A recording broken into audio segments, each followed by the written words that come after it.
Deeply etched, gorgeous die-cut accents for your handmade cards like this beautiful ornament are easy and fun to make with the deep impressions technique I am sharing in this video. Hello and welcome to Karen's Creative Cards on YouTube. I am Karen Hashik and I'm sharing a technique I learned from Fran Seiford of Stampendous that is fascinating and fun to do. I watched Fran create her miniature works of art at a stamp show and couldn't wait to try the technique for myself. Fran has written a book that I highly recommend, and her deep impressions technique with a flat heat source underneath, such as an electric griddle, can be found on pages 82 to 89. I highly recommend her book and her videos and have links to them in my description. I had so much fun playing with this technique that I have created many card samples to show you. But basically, and I'm going to show you on the chipboard pieces, you're going to take a piece of chipboard, you're going to melt embossing powders on there, and then while it's molten, you're going to stamp on it. So that is how you see this gorgeous texture in here, as well as the colors. My first card was created with a Spellbinders ornament dies and embossing powders from Stampendous and Seth Apter. I stamped with an old Stamping Up Words background stamp while the embossing powders were still molten, and I created the card with a partial die cutting for the shaped front. So you can see the shaped front, and then it opens and you see another ornament underneath, and that is your gorgeous deep impressions ornament there. This feather die is an old one from Quick Cuts, and I used Stampendous aged ivory and chunky metallic seasoning embossing powders, and then added some Nouveau brown glitter. This Stars Shaker card was fun to make with Lil Inker dies and tailored expressions stamps. The stars were created with Stampendous aged gold and aged ivory and a chunky gold embossing powders, and then I stamped into it with a postage stamp collage stamp from Fun Stamper's Journey. So I don't know if you can see the texture in those, but they are just beautiful. And this set of stamps is from Tailored Expressions, You're a Star. And on the inside it says, shoot for the moon, even if you miss it, you'll still land among the stars. I used a seahorse die from Tim Holtz and Sizzix and a sliding window die from Sunny Studio to create this card.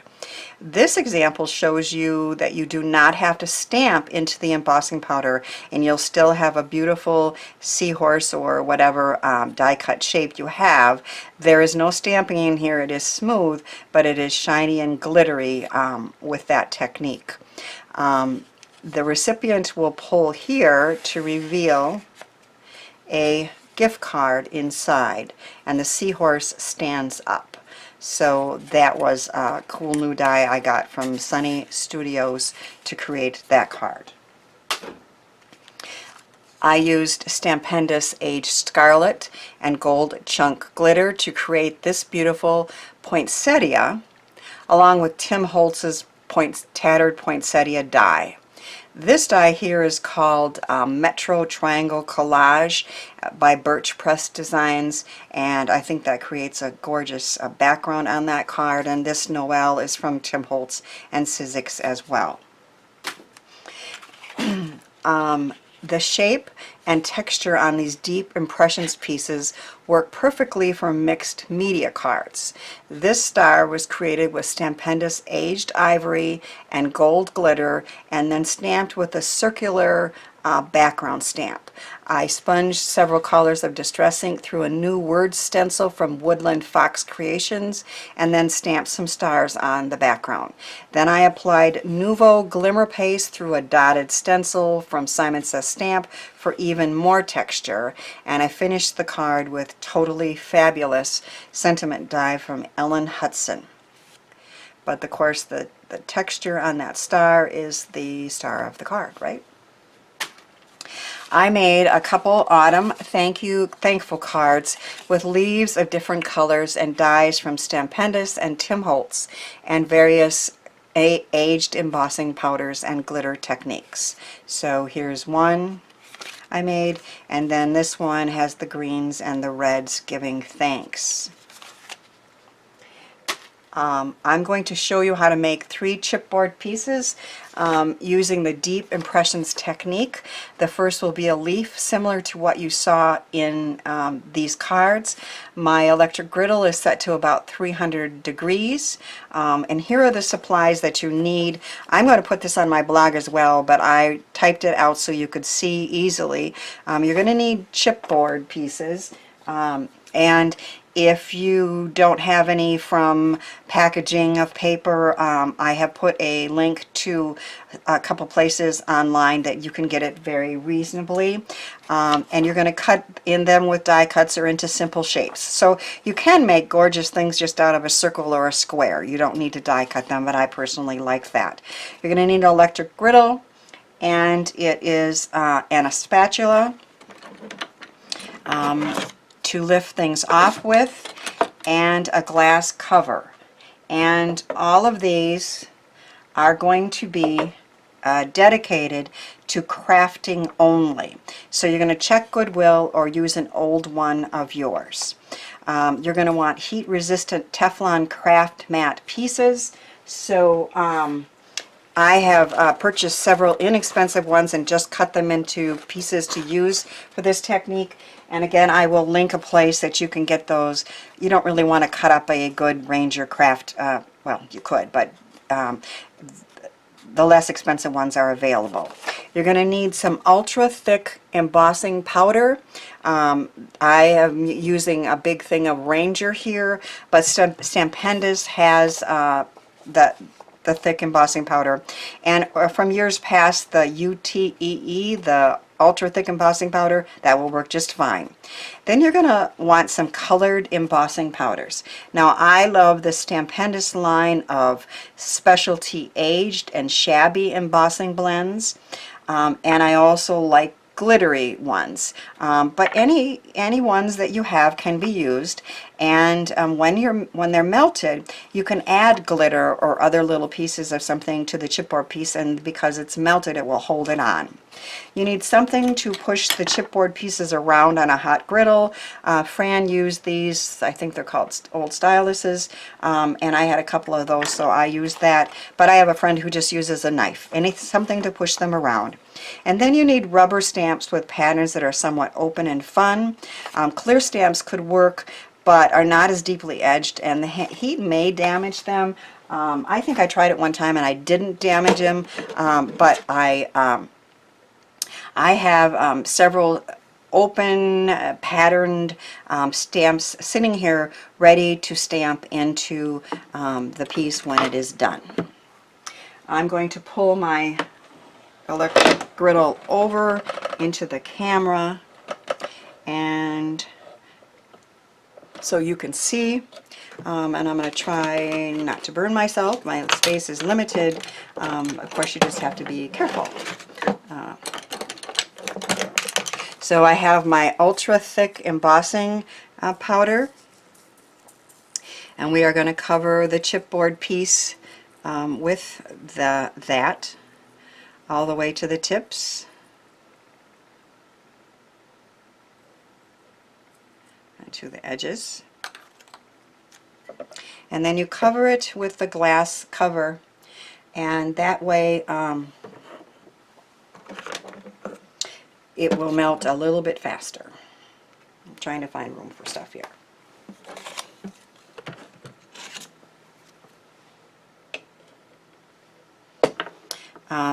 When we're ready, I'm going to be using aged scarlet and a embossing tinsel from Ranger on this leaf. While that's melting, I will show you some other things that you can do with your pieces. I have a beautiful green leaf that I made green and gold and stamped into, and I've made it into a pin. So I put a pin back on that, and that will be a pretty pin for this time of year. And here's another leaf I made, red and golds and glitter, and I put a magnet on the back of that one, and I'm going to hang that on my refrigerator. I have a beautiful butterfly, and again that's going to be a pin. And then I have a seahorse, another seahorse that I made, and this one again shows how you do not have to stamp into it and you still have a beautiful pin or embellishment for your card.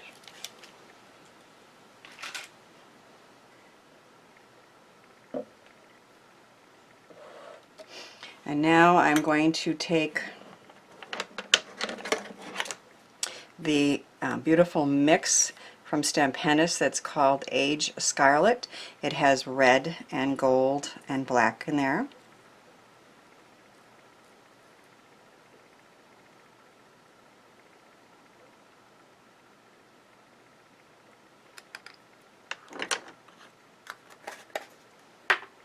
And then a red embossing tinsel that's going to add some pretty glitter to that.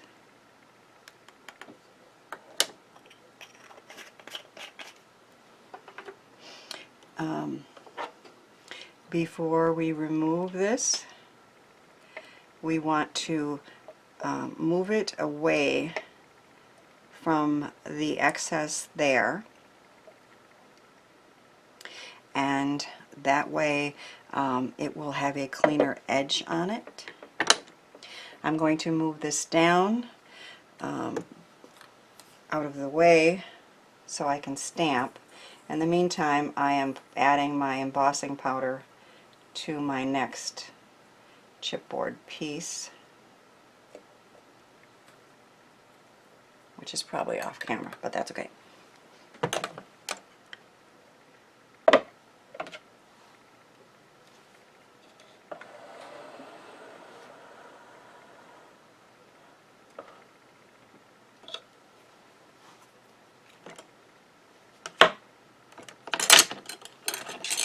I'm going to move it a little bit more,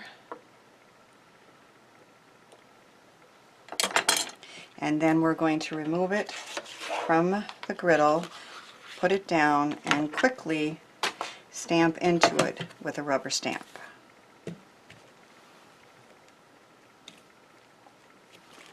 This does not hurt your rubber stamps.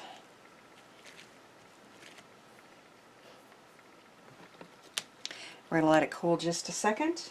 In the meantime, I am going to get the colors ready for my next one. I am using a hunter green mix, a shabby green, a fresh glass glitter, and some gold glitter, glass glitter. And the last two are not embossing powders, but they will stick anyway. Okay, so this will come off, didn't do any damage to our stamp. These pieces here can be easily broken off. If they don't come right away, you can simply trim it with a scissors, and I usually do that from the back. You can see that you can take that off, and there is a beautiful gold and red leaf that can go on a card or make a pin. These pieces here will come off easily with a metal spatula.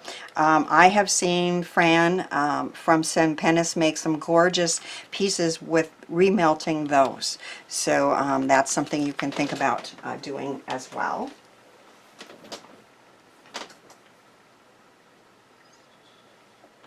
Okay, moving this down again.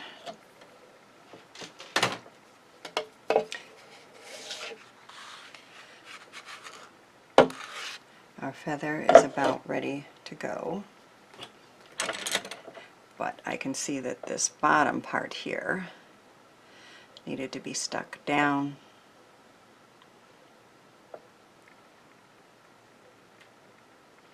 And some of that clear embossing powder. So I'm going to add just a little more to that bottom area.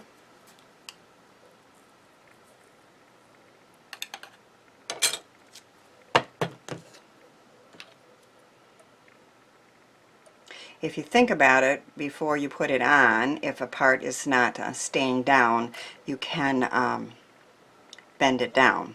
But in the meantime, I'm going to let that melt just a minute, but I will show you the card that I made with this gorgeous green feather. I used an older feather die from Quick Cuts and an embossing embossing folder from Park Lane to make this card. And again, once the clear has melted, I'm going to be adding a hunter green and shabby green from Stampendous, and then I will add some fresh glass glitter and maybe some gold glitter to that. And I thought this made a lovely sympathy card.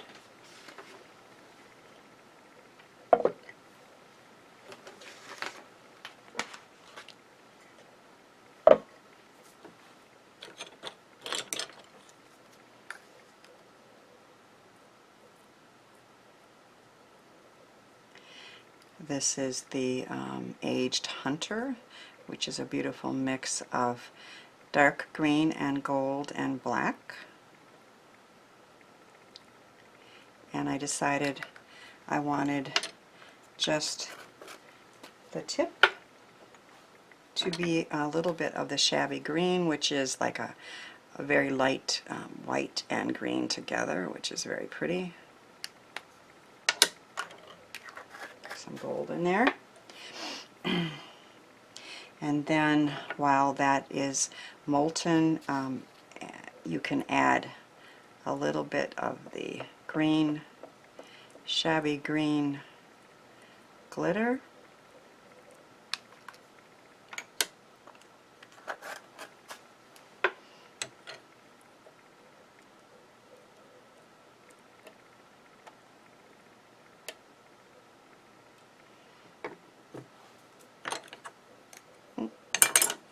And just a little bit of gold for the heck of it.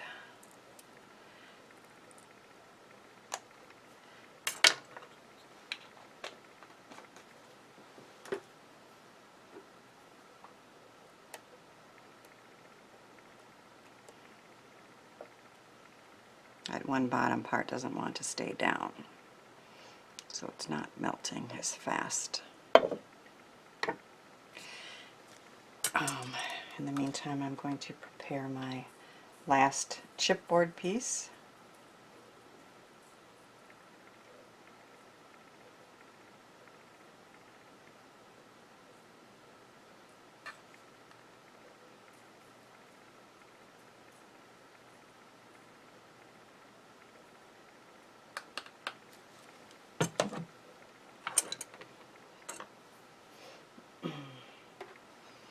And get out the embossing powders I'm going to use on that one. I will move this down again in preparation for stamping. I'm going to use this beautiful stamp.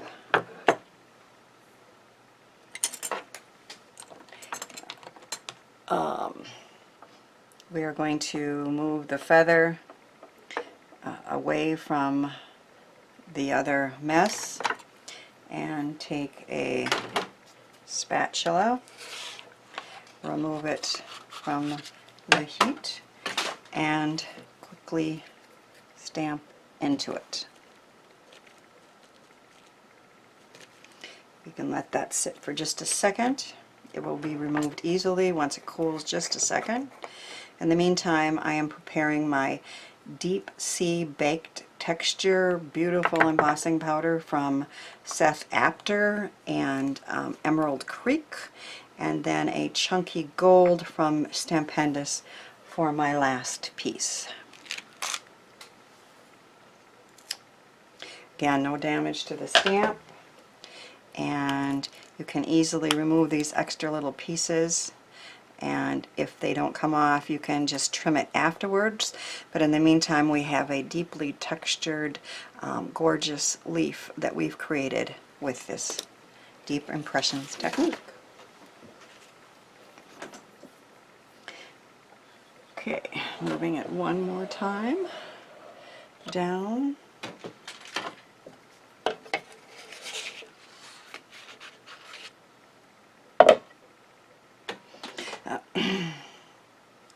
I am putting this deep sea embossing powder from Seth Apter.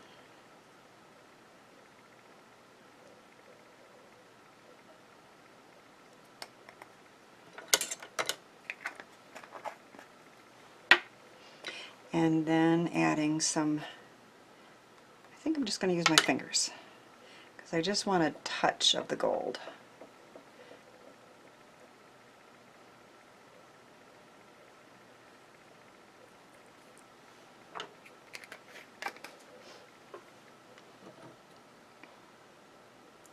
I am moving this a little bit right away.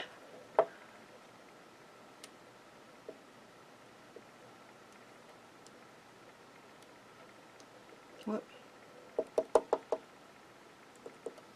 In moving that, I made a mark on there, but I think that will fill in. The tail wants to stay up a little bit, so I'll push it down.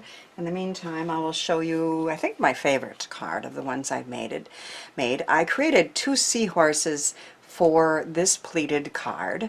You can learn how to make the pleated background by watching the video I just posted. I'll link it in the description.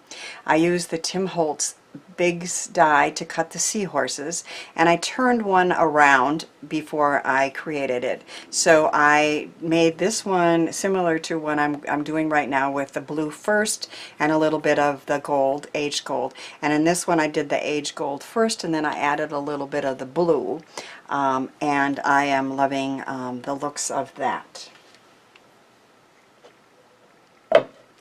So once again, we're going to want to move this away from any mess, and then I'm going to have to move this down. And here's get my stamp ready. This one is an older stamp from Rubber Stamper called Geometric Swirl Background. But again, I like anything that's kind of an open pattern, so you just look through your stamps and see what you have. And we're going to remove that from the heat and then stamp it.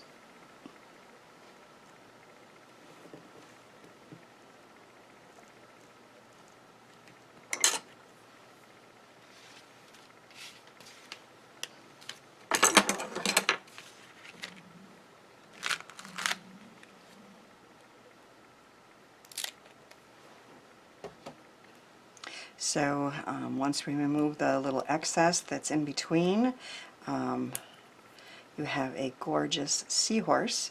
You can give him a little eye and put him on a card or make him into a pin. Again, we're going to use like a stiffer spatula to clean that off, and those pieces can be used to make another card. So what do you think? What do you think you would make if you tried this technique? Let me know in the comments section, and be sure to share if you either have done this before or will now after watching the video. Thanks for watching, sharing, and subscribing, and thanks too for helping me share the joy of creativity.